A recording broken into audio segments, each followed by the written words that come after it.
بسم اللہ الرحمن الرحیم۔ السلام علیکم۔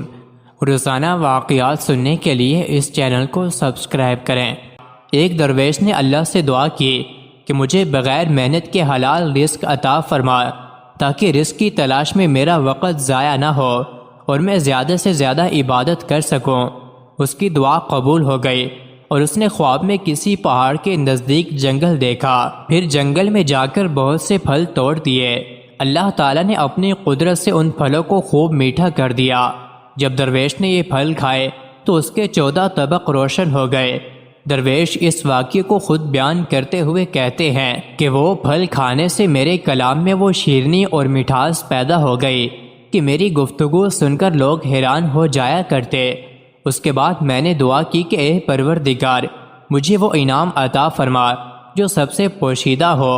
اللہ نے میری اس دعا کو بھی قبول کیا اور میری قوت گویائی جاتی رہی۔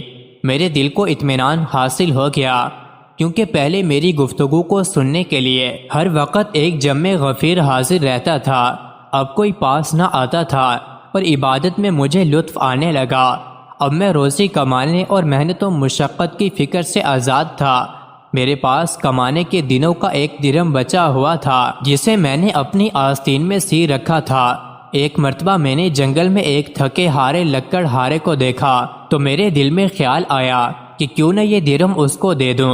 مجھے تو اللہ پاک رزق دے رہا ہے، لیکن اگر میں اس لکڑ ہارے کو یہ درہم دے دوں گا تو وہ 2-3 دن کے لیے اپنی خوراک کے غم سے آزاد ہو جائے گا۔ وہ لکڑ ہارا روشن ضمیر تھا اور اللہ تعالیٰ کو اس پر خاص کرم تھا۔ اس نے کشف سے میرے دل کی ہر بات جان لی اور غصے میں میرے قریب آ کر بڑبڑایا۔ اس کی بات تو میں سمجھ نہ سکا مگر اس کے غصے کا میرے دل پر اثر ضرور ہوا۔ اس بزرگ نے لکڑیوں کا گٹھا زمین پر رکھا اور شیر کسی تیزی سے میری جانب بڑھا۔ اس کا جلال دیکھ کر مجھ پر ہیبت طاری ہو گئی۔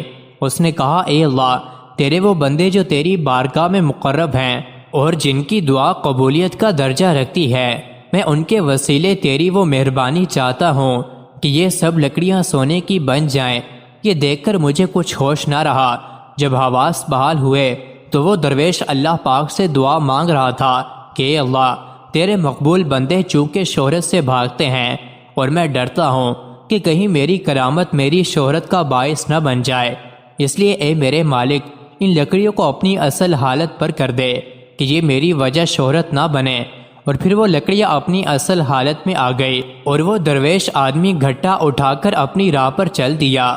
میں نے چاہا کہ میں اس آدمی کے پیچھے جاؤں اور اس سے کچھ پوچھوں، اچھی اچھی باتیں سنوں، مگر اس کی ہیبت کے اثر سے اپنے قدم اٹھا نہ سکا اور آئندہ اس واقعے سے عبرت حاصل کرتے ہوئے محنت کے ساتھ حلال روزی کے لیے جستجو کرنے لگا اور اللہ تعالیٰ کی عبادت سے بھی کبھی غفلت نہ برتی۔ مزید ایسے ہی ویڈیوز کے لیے چینل کو ضرور سبسکرائب کریں۔